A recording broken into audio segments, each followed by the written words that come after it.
a todos por acudir a esta invitación, desayuno, conferencia entre amigos. Digo amigos porque todos los conozco y todos me conocen, y los que no me van a conocer.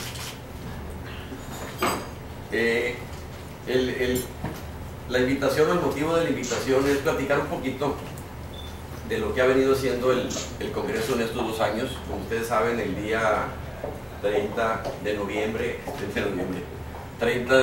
julio, 31 de julio pasado, terminamos el segundo periodo del segundo año del trabajo legislativo.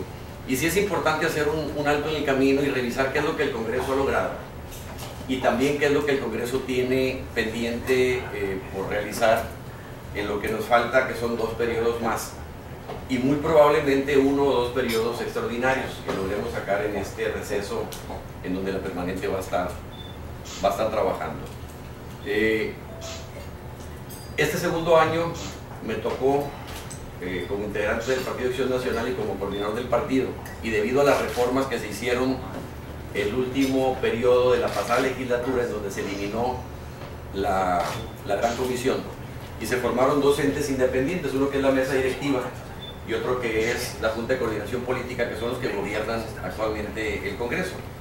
Una, la mesa directiva, que es la que tiene que ver con la cuestión del orden del día, de los procesos legislativos, y la Junta de Coordinación, que es el órgano supremo del Congreso, donde convergen todos los grupos parlamentarios y se toman las decisiones de la propuesta de orden del día, donde se toman las decisiones del manejo de los recursos, de las políticas que lleva el Congreso adelante, ¿no? Gracias a estas reformas, actualmente tenemos ya una especie de equilibrio en el Congreso, en donde ya no hay un partido que es el que controle absolutamente todo como se daba en el pasado. Actualmente tenemos, y así quedó la reforma, el primer año tuvimos, mejor dicho, en la mesa directiva un panista y en la Junta de Coordinación Política un priista, que fueron los 2 partidos que lograron más del 12% de las posiciones, y son los que en un momento dado pueden alternarse tanto la mesa directiva como la Junta de Coordinación. El segundo año viene una especie de enroque, en donde el partido que tuvo la Junta de Coordinación la cede al segundo lugar en cuanto a curules, y el partido que tuvo el segundo lugar, que tuvo el primer lugar, se va a la mesa directiva. ¿Okay? Entonces me toca a mí, como coordinador del grupo parlamentario, presidir la Junta de Coordinación, que es un nuevo órgano, pero que por primera vez en la historia el PRI ya no tiene el control absoluto del Congreso. Esto es positivo, así como también lo es el hecho de que el gobernador del estado ya no tiene una mayoría en el Congreso, y esto lo platicamos con ustedes desde el inicio de la legislatura, que avisorábamos un Congreso diferente a los anteriores, en donde necesariamente tendría que haber mucha negociación política, en donde el mismo gobernador tendría que hacer cabildeo político con los diferentes grupos parlamentarios para lograr sacar adelante acuerdos. Y yo también comentaba que era una excelente oportunidad para que el Congreso aprobara iniciativas que por muchos años habían quedado atoradas, por la sencilla razón de que el gobernador en turno, con mayoría en el Congreso, no le interesaba avanzar, como por ejemplo las grandes reformas en donde se le han ido quitando algunas atribuciones al gobernador en materia del Tribunal de lo Contencioso Administrativo, en cuestión de la designación de algunos magistrados, en algunos temas que ahorita vamos a ir viendo qué es lo que se ha logrado hacer. Me toca a mí, pues, a partir del 1 de diciembre del año pasado, coordinar los trabajos de la Junta de Coordinación, y yo hice 2 grandes compromisos. Uno de ellos fue terminar con el rezago legislativo, la famosa congeladora, un tema pues que todos sabíamos que existía, un lugar en donde las iniciativas que no eran del agrado o del interés del gobernador o de los grupos parlamentarios mayoritarios simplemente no pasaban, ni siquiera tenían turno en el pleno para ser leídas, simplemente se dejaban en el olvido. Ese fue un gran compromiso, terminar con la congeladora, y otro gran compromiso era seguir trabajando en la transparentación de los recursos del Congreso. Como ustedes saben, actualmente el Congreso tiene un presupuesto suficiente, estamos hablando de 305 millones de pesos, superior a algunos municipios de Sinaloa. O sea, es una gran responsabilidad ejercerlo de manera eficiente y sobre todo que la gente sepa en qué se está gastando ese recurso. Fueron los dos grandes compromisos. En el mes de diciembre pasado tuvimos, si hacemos un poquito de memoria, sesiones maratónicas. Todas las sesiones del mes de diciembre fueron largas, 6, 7, 8, algunas hasta las 9, 10 de la noche, para sacar precisamente todas esas reformas que estaban en la congeladora, pasarlas por el pleno y mandarlas a comisiones para que fueran dictaminadas, que era el primer paso. Se logró. Actualmente ya no hay iniciativas en la congeladora. Todas las iniciativas que llegan al Congreso se les da el trámite a través de la Comisión de Protocolos, se revisa que jurídicamente vengan bien armadas, bien sustentadas, e inmediatamente después son pasadas al pleno para primera y segunda lectura y ser turnadas a la comisión que le corresponde. Ese es el trámite que actualmente se le da en el Congreso. Iniciativa que presenta el Ejecutivo, iniciativa que presentan los diputados o cualquier iniciativa que presentan los ciudadanos, porque Sinaloa es un estado en donde el ciudadano puede presentar iniciativas, en menos de una semana ya está siendo leída en el pleno. Eso es un primer compromiso. Un segundo compromiso, a partir de diciembre lo hicimos válido también, el transparentar las cuentas y los gastos del Congreso. Era un mito y no sé por qué razón a las anteriores legislaturas les daba temor decir cuánto ganaba un diputado y solamente decían cuánto, o solamente reportaban cuánto ganaban de dieta, cuánto era la dieta que les llegaba con un recibo.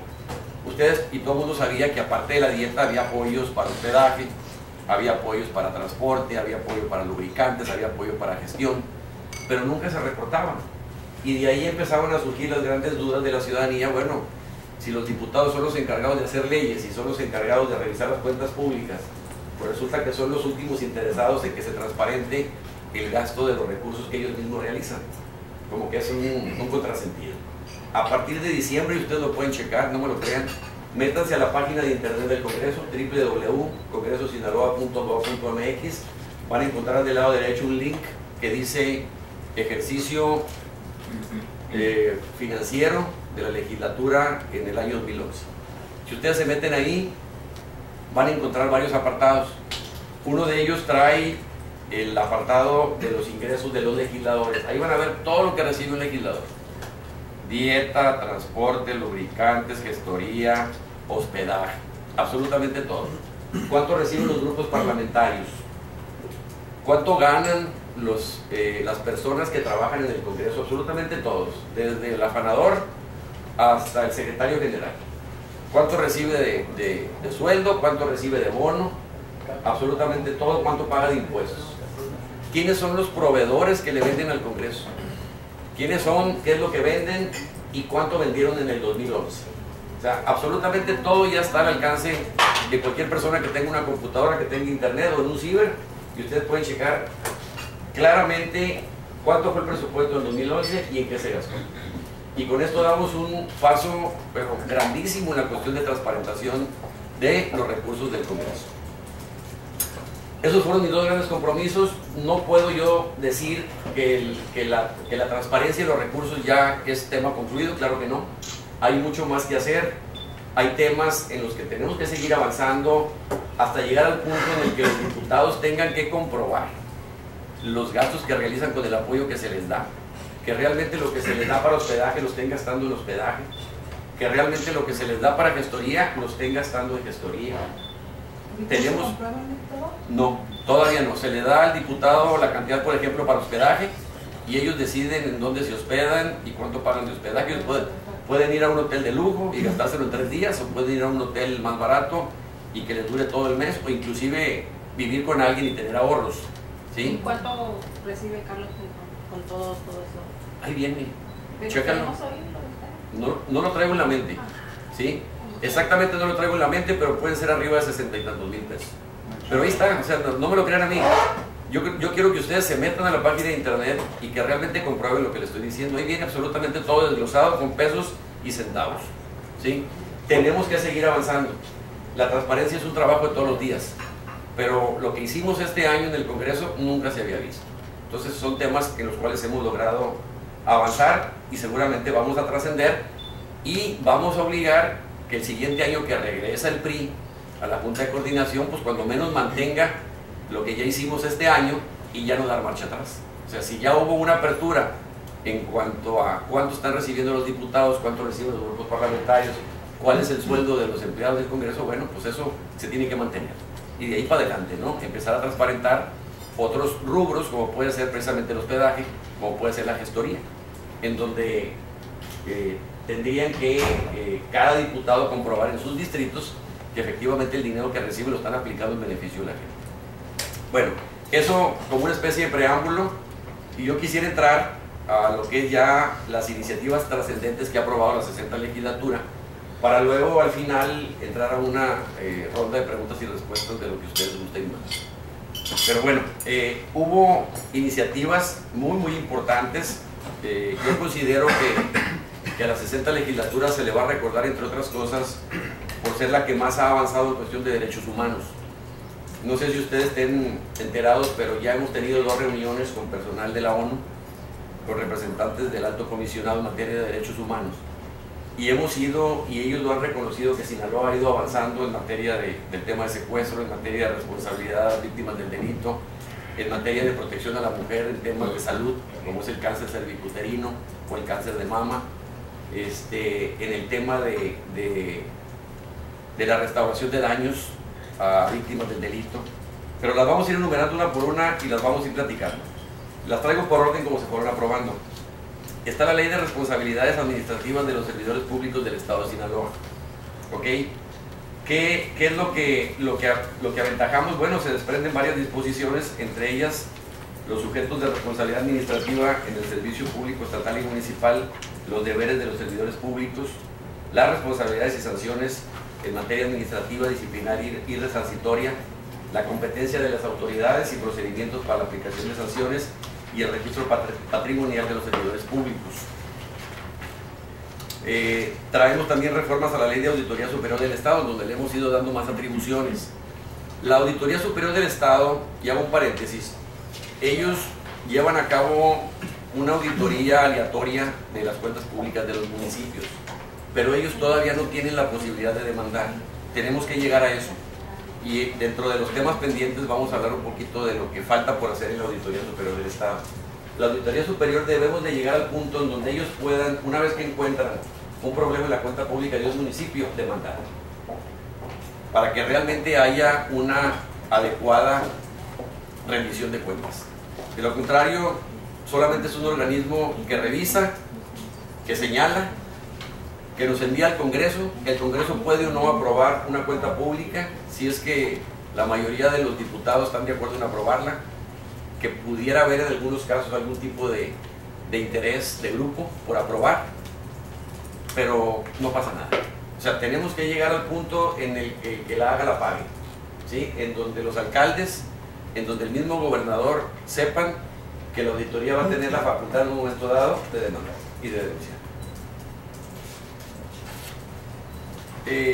Se reforman varias disposiciones en materia de tenencia vehicular. Si ustedes se acuerdan, teníamos una ley federal que facultaba a los estados al cobro de la tenencia, se elimina, se deroga, se crea una ley estatal para poder después implementar un subsidio, que es lo que actualmente tenemos en Sinaloa. Ya no se paga la tenencia, solamente las personas morales son las que la están pagando. En materia de derechos humanos, se crea una nueva ley, que esta es importantísima y a nivel nacional Sinaloa va a la vanguardia, que es la ley estatal para combatir, prevenir y sancionar la trata de personas. Tiene por objeto prevención y sanción del delito de trata de personas, así como la protección, atención y asistencia a las víctimas del mismo, a fin de garantizar el respeto a la dignidad e integridad humana y el libre desarrollo de la personalidad de las víctimas. Tenemos también una ley nueva, que es la Ley de Gasto Eficiente y Remuneración de los Servidores Públicos del Estado de Sinaloa, que promueve el control y la transparencia. Se reforman diversas disposiciones en la prevención y el control de las adicciones en el Estado de Sinaloa. Aquí entran varias reformas a la Ley de Código de Procedimientos Penales, de la Ley Orgánica del Poder Judicial, del Ministerio Público, de la Ley de Seguridad Pública, de la Ley de Ejecución de las Consecuencias Jurídicas. Aquí se le conceden facultades al Estado. Se recordarán que antes decíamos, o los alcaldes o los gobernadores decían, es tema federal, nosotros no podemos intervenir. Aquí se conceden facultades al Estado para participar en el combate de este terrible flagelo, que es el tema del narcotráfico, ¿no? Producción, comercialización y consumo de estupefacientes, que era un tema que en su momento se comentaba y en algunos estados los diputados no se han atrevido a hacerlo. Bueno, en Sinaloa ya se hizo. En el tema de la hacienda municipal se ha fortalecido la hacienda. Aquí en esta relación no viene, pero hubo una reforma que propuse yo en la ley de hacienda en materia, ¿se acuerdan de los amparos? De algunas personas que lograron acogerse a la justicia federal para no pagar el tema del impuesto sobre adquisición de inmuebles. ¿Por qué? Porque había una exención para partidos políticos. O sea, los partidos políticos que promovieran algún evento estaban exentos del pago de este impuesto. Y ahí algunos grandes empresarios que tienen buenos despachos jurídicos encontraron una laguna, porque las leyes, entre otros preceptos, deben de ser equitativas para todos. Y ahí hacían una especie de excepción para partidos políticos. Entonces eliminamos la posibilidad de que los partidos políticos se acogieran a esta excepción, y absolutamente todos tienen que pagar por igual, y se eliminó la posibilidad de amparos, y se eliminó la posibilidad de un hueco que se le estaba haciendo a las haciendas municipales. Mazatlán, si mal no recuerdo, tuvo que regresar entre 12 y 16 millones. Derechitos de la bolsa tuvo que regresarlos por amparos que ganaron algunos negocios. En la ley de salud también se da un gran avance. El Estado promueve la detección temprana de cáncer de mama y cáncer de cervicuterino de forma obligatoria. Ya el Estado a cualquier mujer le tiene que prestar el servicio de salud en cuanto a detección temprana de cáncer de mama y cervicuterino. Y traemos ahorita ya, por aquello de la discriminación, porque luego se habla mucho de la discriminación hacia la mujer pero no hacia el hombre, ya traemos una propuesta también para que la detección temprana de cáncer de próstata sea obligatoria, y que también los hombres mayores de cierta edad puedan acudir a cualquier centro de salud del Estado y llevarse a cabo el estudio de detección de cáncer de próstata, aunque algunos todavía nos negamos a ir, por razones obvias. Ya que lo hagan por ¿cómo se llama? Por sangría. Bueno, aunque hay algunos que siempre van y piden una segunda opinión, ¿no? Muy bien. Hay otra más que tiene que ver también con el tema de la mujer. Es para prevenir y atender la violencia intrafamiliar y ley de acceso a la mujer a una vida libre de violencia en todo el Estado de Sinaloa. Ahí viene, no se los voy a leer porque ustedes todos tienen el resumen, ¿no? Recientemente aprobamos la ley de pesca y desarrollo sustentable. Fíjense qué tan atrasados estábamos en materia legislativa en el Congreso. Esta ley me tocó a mí aprobarla en la 60 legislatura federal en el 2006. Desde el 2006 los estados tenían la obligación de adecuar sus leyes a la federal. 2007, 2008, 2009, 2010, 2011, 2012. 6 años. Y Sinaloa había sido omiso. Bueno, ya tenemos una ley de pesca y acuicultura. Entre otras cosas, tiene por objeto regular, fomentar y administrar el aprovechamiento de los recursos pesqueros y acuícolas del Estado. Recientemente también aprobamos una ley que ha causado mucho comentario, que es la ley de participación ciudadana, que inclusive el día de hoy sale una declaración mía en algún medio local. Yo sigo sosteniendo la tesis de que es una ley de avanzada para Sinaloa. No teníamos la figura ni de referéndum ni de plebiscito. Ya teníamos el tema de iniciativa ciudadana, no la teníamos reglamentada, ya la tenemos reglamentada. Se ha cuestionado mucho el tema del porcentaje de firmas que se requieren para llevar a cabo una consulta ciudadana. A algunas personas se les hace mucho el 2%. Y yo quiero hacer con ustedes un ejercicio matemático y que me digan ustedes si realmente es mucho o no. La ley habla de 30 días para que se consiga el 2% de las firmas para llevar a cabo un referéndum, ¿sí? ¿Qué es un referéndum? La posibilidad de una consulta ciudadana contra una disposición del Congreso en la cual los ciudadanos se sientan lesionados. Una ley, una reforma, en donde los ciudadanos digan, oye, esto los perjudica, vamos a generar una consulta pública para ver si decidimos seguir con ella o no. Entonces, la ley de participación te obliga a que juntes el 2% de las firmas. Si Sinaloa tiene un padrón aproximado de 1.900.000, no llega a los 2 millones. El 2% estamos hablando de 38,000 firmas. 38,000 firmas. Tenemos 30 días para juntarlas. ¿Sí? Tenemos 18 municipios. ¿Ok? Si dividimos las 38,000 firmas en los 18 municipios y en los 30 días, resulta que cada municipio necesitaría juntar aproximadamente 70 firmas al día. Yo les pregunto, ¿es complicado que en un municipio, en un tema que realmente impacte, que realmente le interese a la ciudadanía, juntar 70 firmas? Yo creo que no. Se pueden juntar muchísimas más. Y yo pongo de ejemplo recientemente un tema político, el interés de un grupo de ciudadanos en Culiacán de formar un nuevo partido político. Juntaron 60,000 firmas en 10 días. Aquí estamos hablando de ¿qué? 38,000 en 30 días. Realmente es una cantidad que fácilmente se puede conseguir y que por el otro lado corríamos el riesgo, ¿sí?, de ponerla muy baja y que cualquier grupo de personas con intereses muy particulares pudieran estar generando consultas populares todos los días con el único ánimo de llamar la atención o de obstaculizar la labor del gobierno, lo cual nos pondría en el otro extremo de la moneda, en donde tendríamos prácticamente todos los días recolección de firmas para diversos temas y provocar una parálisis, ¿no? Entonces, no se trata ni de ponerla al alcance de cualquiera, ni ponerla imposible, ponerla en un justo medio en donde realmente cuando hubiera un tema que le preocupa a los ciudadanos, pues que junten las firmas, que no son tantas, tienen 30 días para hacerlo y entonces sí nos vamos a un referéndum o un plebiscito. Entonces, es una ley que, si bien es cierto, no contempla todos los temas que el PAN propuso, porque el PAN traía una iniciativa en donde le entrábamos a la cuestión de la revocación de mandato, que es un tema que ha causado mucho ruido. La posibilidad de que el ciudadano pueda en un momento dado pedir la destitución de un secretario de gabinete, por ejemplo, o de un director de la Junta de Agua Potable, ¿sí? Tenemos que llegar a eso, pero el PAN se encontró ante una disyuntiva.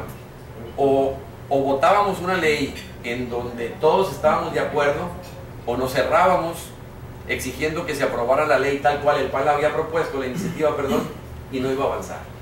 Entonces consideramos que era mejor avanzar, consideramos que era mejor tener una ley que incluyera aquellas figuras en donde ya hay consenso y, claro, seguir luchando porque la ley se perfeccione y que en un futuro tengamos más figuras y que en un futuro esos porcentajes los logremos ajustar.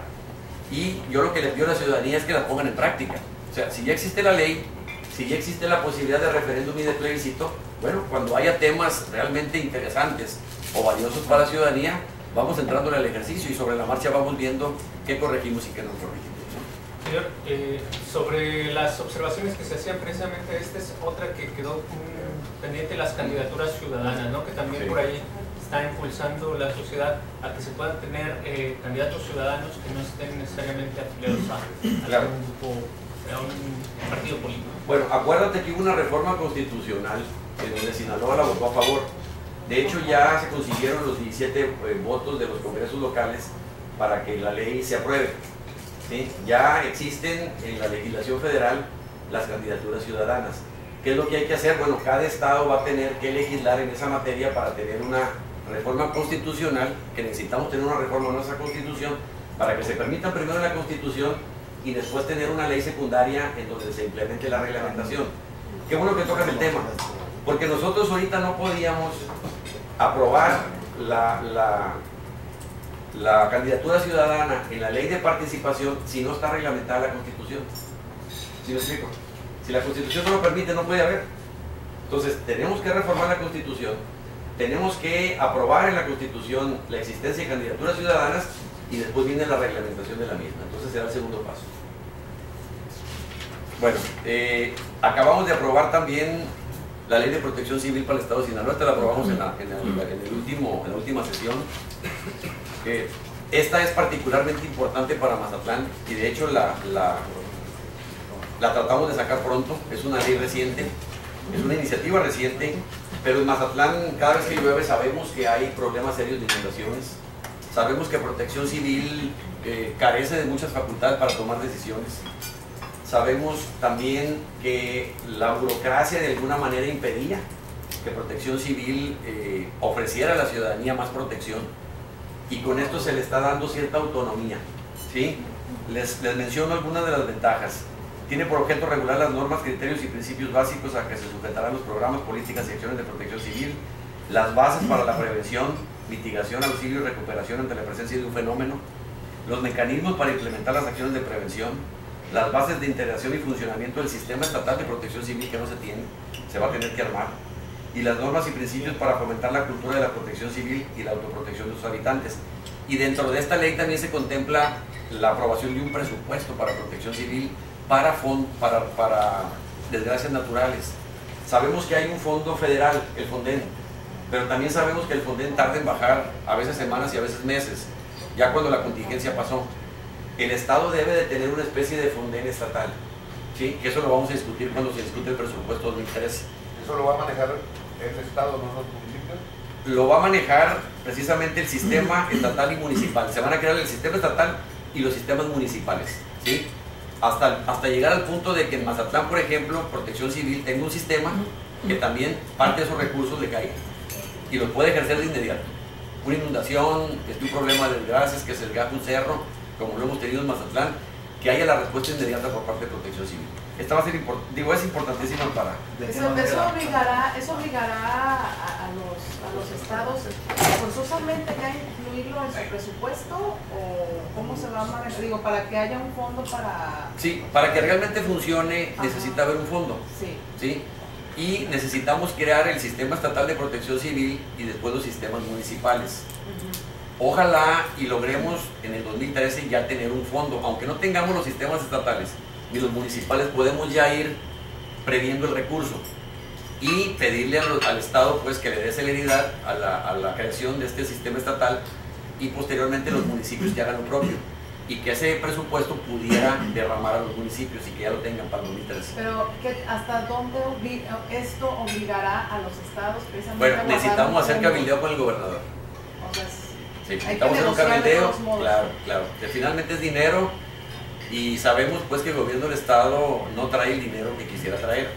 Hay programas en donde el gobernador hizo compromisos fuertes en campaña que han causado ciertos boquetes en el erario público, el tema de la tenencia, 300 y pico millones, el tema de los uniformes y útiles escolares, 280 millones, o sea, ha habido merma en el recurso que antes se tenía para obra. Ayer en un programa de radio, atinadamente una persona me comentaba que en el pasado de cada peso 18 centavos en el estado de Sinaloa iban a obra, y ahorita van 10 solamente. O sea, hemos tenido una reducción importante en materia de recursos para infraestructura. Entonces hay que buscar la manera de que esto se pueda resarcir. Entonces el gobierno estatal se va a defender.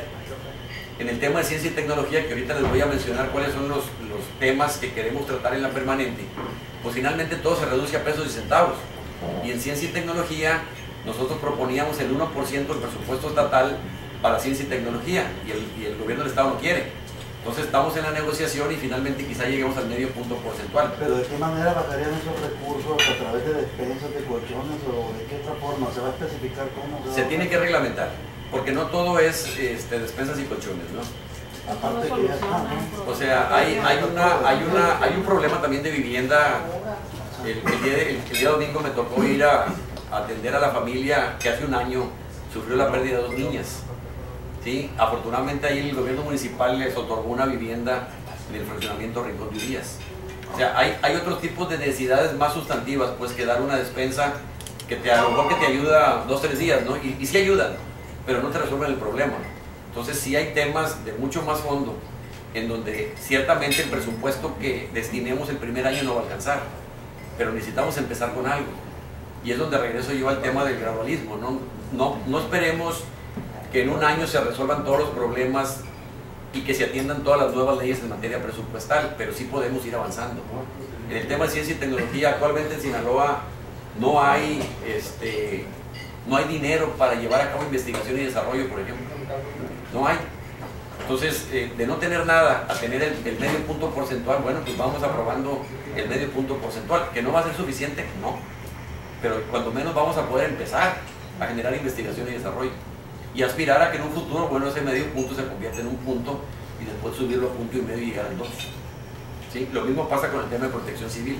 A lo mejor el recurso no va a alcanzar, pero es mejor tener algo que no tener nada. O sea, actualmente, ¿qué sucede? Hay una desgracia, y si el ayuntamiento no tiene recursos o el Estado, pues dejas a las personas en la indefensión y esperando que llegue el apoyo del Fonden, que a veces toma semanas o meses. Oye, tú te aunque se escuche que también en base a esto se genera un presupuesto más alto, mucho más alto con este tipo de leyes. ¿En base a qué se va a atraer ese recurso? ¿En base a más préstamos para Sinaloa? Bueno, ese es un tema interesante en donde a partir del 2006 se empiezan a destinar más recursos federales a los estados. La legislatura 60 fue la que inaugura el empezar a enviar a los estados más recursos. Si hacemos un poquito de memoria, en el 2006 el presupuesto en Sinaloa andaba alrededor de 15,000 millones de pesos. ¿Sí? Actualmente anda en los 35,000, 40,000. Fíjate, en 5 o 6 años se duplicó. Y esta tendencia no se debe detener. Ahí el trabajo que tienen que realizar los diputados federales y los senadores, o sea, seguir impulsando una verdadera federación en México, que los estados tengan más potestad sobre el manejo de los recursos. Actualmente, de cada peso que se cobra en los estados, solamente se nos regresa entre un 9 y un, no, sí, entre un 8 y un 9%. O sea, es muy poco lo que el estado recupera de lo que cobra. Tenemos que irle dando a los estados la autonomía para que lo que se cobre se quede aquí. ¿Qué es lo que sucede en países desarrollados como en Estados Unidos, en donde es al revés? Los estados captan y los estados conservan el dinero y solamente un porcentaje pequeño se lo mandan a la federación. Aquí es al revés. La federación agarra todo el pastel y después hace una especie de repartición de migajas, que es lo que le cae a cada estado. Entonces hemos ido avanzando y hemos ido logrando que los estados manejen mayores cantidades de recursos. Y yo creo que ese tema se tiene que seguir explorando y presionando en la Cámara Federal.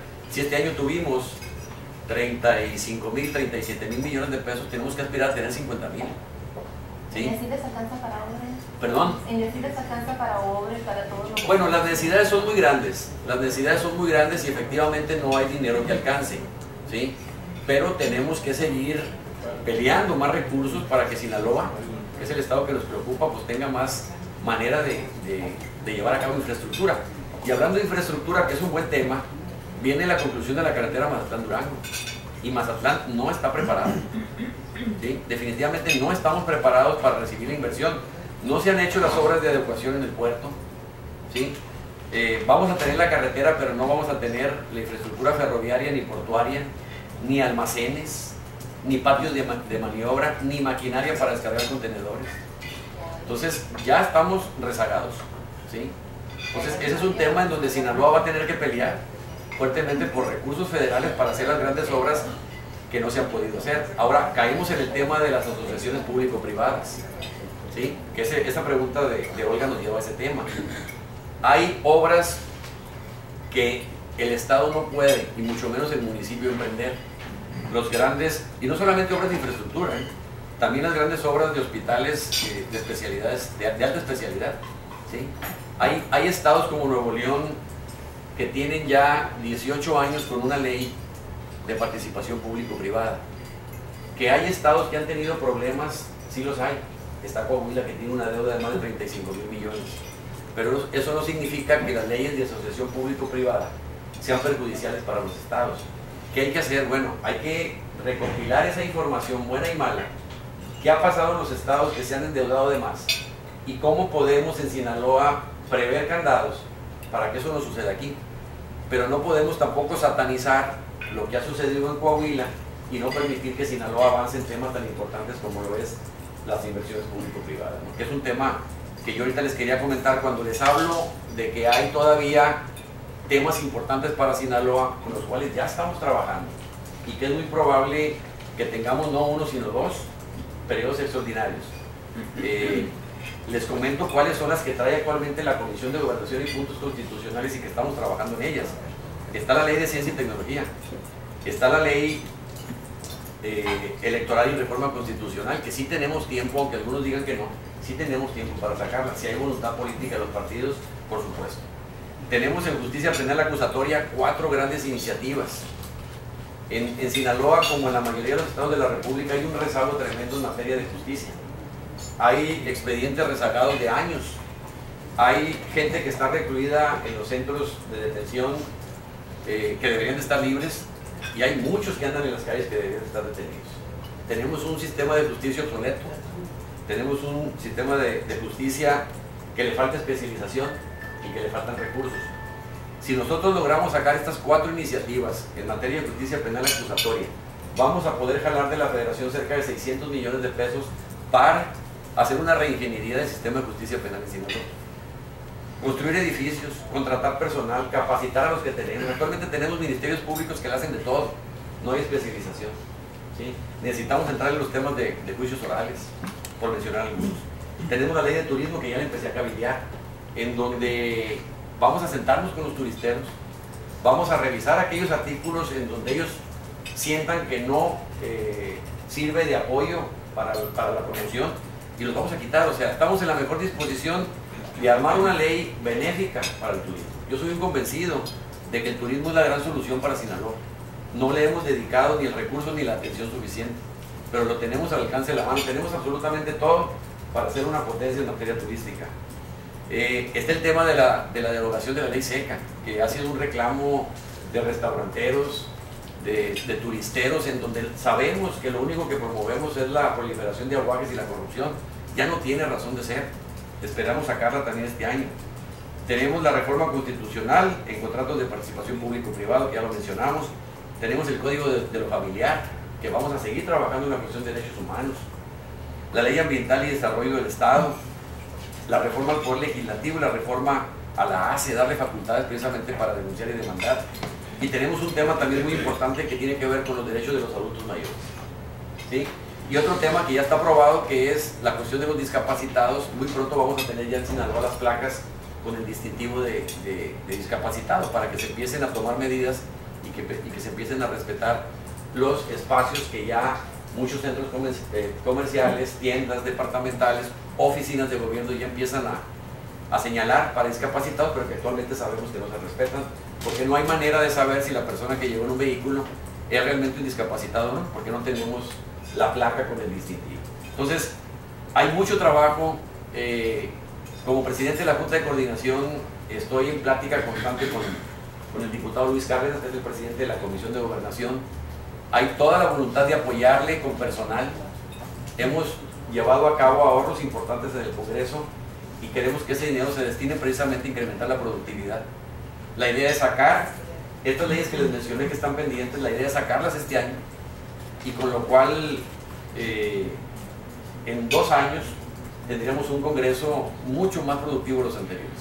Yo sigo sosteniendo de que debemos de aprovechar el que no tengamos un gobernador con mayoría en el Congreso. Es positivo, ¿sí? Como panista y como integrante de la coalición que llevó a Mario López Valdés al gobierno, que pudimos haber tenido la tentación de desear una mayoría en el Congreso, creo yo que ha sido positiva la composición misma del Congreso, porque nos ha forzado precisamente la negociación con todos los partidos, y esto es positivo. Finalmente es lo que el Congreso Federal hace 18 años logró, que ya no hay una mayoría simple de nadie, y esto obliga de alguna manera a la conciliación de intereses, a la negociación, a la plática, a la participación ciudadana. Yo insisto en que se ha avanzado mucho, en que traemos temas muy importantes y que muy pronto vamos a tener ya el aviso de un periodo extraordinario para poder seguir avanzando en la aprobación de leyes que le hacen falta a Sinaloa. También por ahí un reclamo de la sociedad, pedían la ley antichapulines, ¿no? Recientemente en Culiacán tenemos el caso de Bueno Ojeda, que se va, ya no regresa, y bueno, esa es una exigencia que ha estado manifestando la sociedad.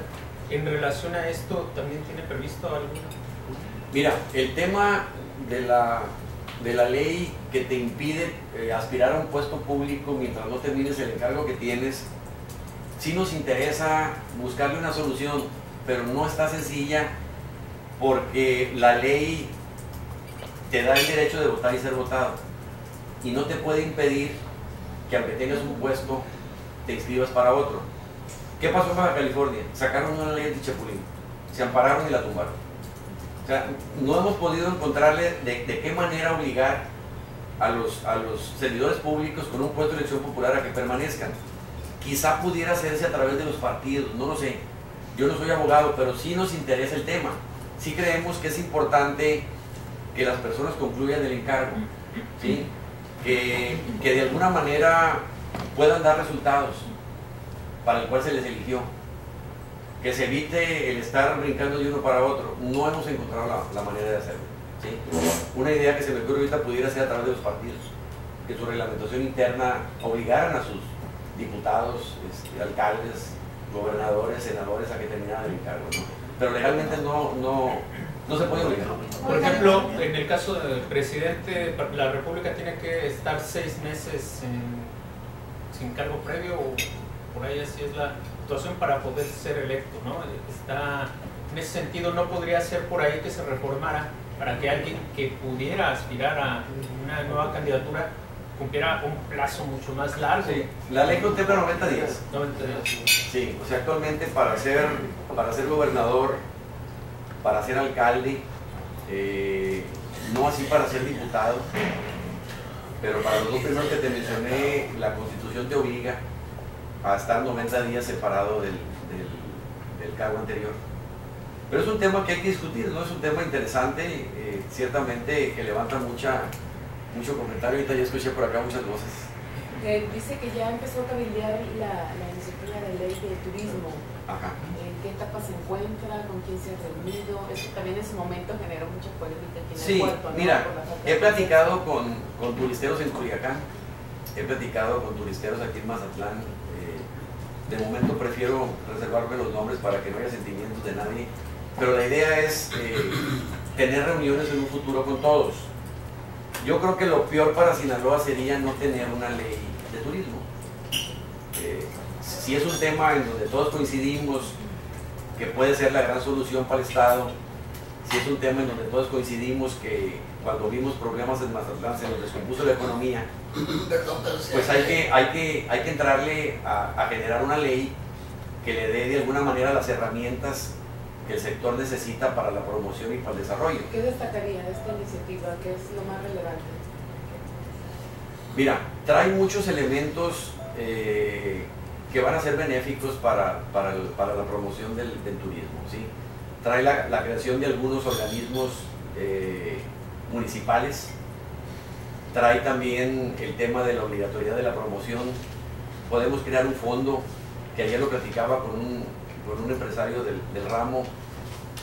Nos está pegando muy duro la conectividad aérea y no tenemos un fondo de protección como lo tienen quizá el ramo agrícola, ¿sí? Que cuando hablamos de comercialización de grano hay un fondo para proteger el precio del grano. Bueno, en materia turística no hay un fondo para proteger la conectividad aérea, y esto ha forzado que algunos vuelos se nos vayan porque no ha habido el recurso para proteger y que esos vuelos no se nos escapen de las manos, ¿no? Entonces, pero hay muchas cosas más que yo no quisiera meterme en la discusión porque queremos adaptarla a lo que el sector requiera. Ahorita que menciona la conectividad aérea, del 2007 al 2011, 200,000 asientos se habían perdido y en lo que va del año ya van otros 20,000 y se acaba de anunciar la cancelación del vuelo a Houston. ¿A qué se debe esto mientras esto ocurre en Mazatlán, Culiacán y Los Mochis han incrementado su conectividad? Hay quienes opinan que se debe subsidiar a las aerolíneas para pagarles aquellos asientos que no vengan ocupados con tal de que no se vayan. Ustedes desde el Congreso del Estado como representante de la Comisión de Turismo, que... Mira, el tema de un fondo para proteger la conectividad aérea es un tema que estamos platicando ahorita con los turisteros y que tendremos que analizar en su momento con el gobernador. De hecho, el día de ayer me comprometí a llevar a cabo una reunión para ver exclusivamente el tema de conectividad. Hay una propuesta que ya tienen las asociaciones de hoteles de Mazatlán en materia de conectividad y en materia de cuánto necesitan ellos de recursos, de dinero, para poder proteger precisamente esos vuelos. Pero mira, el tema de los asientos perdidos para Mazatlán es más complejo de lo que parece y no creo yo que sea exclusivamente responsabilidad del Estado, ni de los turisteros, ni de la ciudadanía que trate mal al turista, ni que haya inseguridad, que sabemos que se ha batido mucho el problema de inseguridad.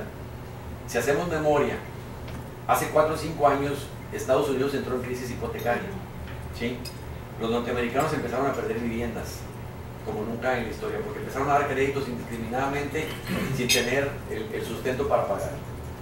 En ese momento el mercado se contrajo y en Mazatlán, que era un destino receptor de mucho turismo norteamericano, de repente empezamos a dejar de recibir turistas y sobre todo empezamos a dejar de recibir inversión en materia de compra de nueva vivienda.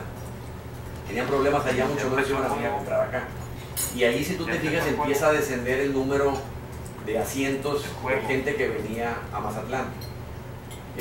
Se vino el tema después, no recuerdo qué año fue, 2008, el tema de la influenza, el 2009, que nos pegó.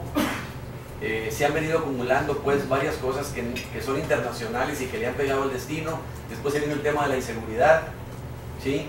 Recientemente, y lo estamos viendo, y toco madera, Mazatlán empieza a recuperar la confianza, cuando menos del turismo nacional, que si bien es cierto no es la solución, pues sí es un segmento importante que mantiene a Mazatlán funcionando. Y estamos viendo que ahí llevamos 4 semanas con llenos totales. Vimos un carnaval en donde se tuvieron ocupaciones récord, una Semana Santa y una Semana de Pascua con una Semana de la Moto excepcionales, un triatlón con un lleno a reventar, eventos en materia deportiva que se han llevado a cabo en el nuevo centro de convenciones y convenciones también de médicos, que han de alguna manera ayudado a que Mazatlán empiece a agarrar oxígeno en materia turística. Que falta mucho por hacer, sí, que perdimos los cruceros, los perdimos. Yo sigo insistiendo que el tema de los cruceros no es exclusivamente por la inseguridad. El crucero finalmente es un negocio y ellos andan buscando rentabilidad y andan buscando qué rutas les reportan más ingresos, ¿sí? No podemos hablar de que Mazatlán sea inseguro.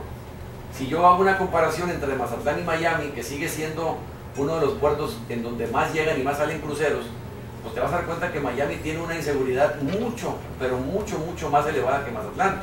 Y sin embargo en Miami no pasa nada. Y los periódicos pues no reportan o no consignan toda la violencia que sabemos que está pasando en Miami. Ayer el alcalde, al hablar sobre el problema de la conectividad y que se siguen planeando más vuelos en Mazatlán, pues le hacía un llamado a la Secretaría de Turismo del Estado pidiéndole que se ponga a trabajar, que revisen las estrategias que se están utilizando tanto de promoción como de gestión con las compañías aéreas. ¿Usted qué opina de la labor de la Secretaría de Turismo al respecto? Mira, ciertamente el tema de turismo nos impacta a todos, ¿sí? Y cuando la situación está bien en un municipio, muchos de los problemas a lo mejor no se toman en cuenta porque finalmente el balance es positivo. Actualmente se nos han subido todas las pulgas, por llamarlo de alguna manera, a nuestro destino que es Mazatlán, ¿no? Y ciertamente no tenemos los niveles que quisiéramos. ¿Qué trabajo ha hecho la Secretaría de Turismo? Bueno, ha hecho un esfuerzo grande, ha logrado algunos eventos importantes para Mazatlán. Ciertamente no acabamos de recuperar el turismo que quisiéramos. Lo que nos impacta mucho en el ánimo de la gente y las críticas que recibe la Secretaría es el tema de los cruceros. Mientras no recuperemos cruceros, de alguna manera se le va a seguir señalando a la Secretaría de Mario López Valdés en materia turística de que no ha sido capaz de recuperarlos. Y yo creo que en parte pues la gente tiene razón. No hemos sido capaces de recuperar los cruceros. Razones, bueno, pues hay que estudiar cuáles son las razones. Retener a las aerolíneas. Bueno, está el tema de crear un fondo para que no se nos vayan más vuelos, ¿no? Que yo creo que eso tenemos que hacerlo a la voz de ya. Pero mira, la función de la Secretaría en sí, ¿cómo la calificaría?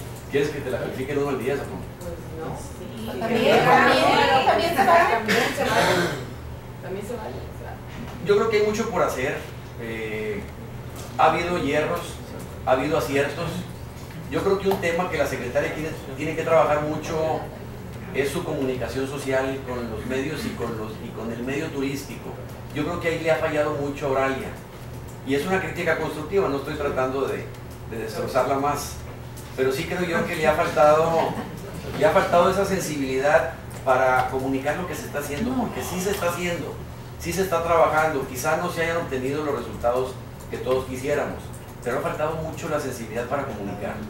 Yo creo que ahí es donde debe trabajar mucho Oralia, tener más cercanía con los medios de comunicación, tener más cercanía con los responsables del turismo, con los hoteleros, con los restauranteros, con los guías de turistas, con los taxistas. O sea que vas sola. ¿Perdón? ¿Vas sola? ¿A dónde? En su camino va sola, porque si no tiene comunicación... Yo creo que le ha faltado comunicación.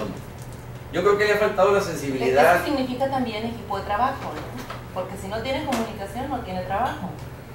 Bueno, habrá que Carlos, revisar. y ese pleito enconizado que tienen el alcalde y ella, el único perjudicado es el puerto, ¿no? Sí, porque no están trabajando. Bueno, no sé yo si todavía haya diferencias. Ya, Bueno, ayer ya acaba no- de ya no decir, he leído. ayer Pero ayer acaba casi, de casi decir que trabajé con van a ella. trabajar y también bueno, habrá que preguntarle al que se alcalde. pongan a trabajar y dijo que la Secretaría de Turismo nunca lo ha invitado, no lo ha involucrado en ningún tipo de gestión para nada.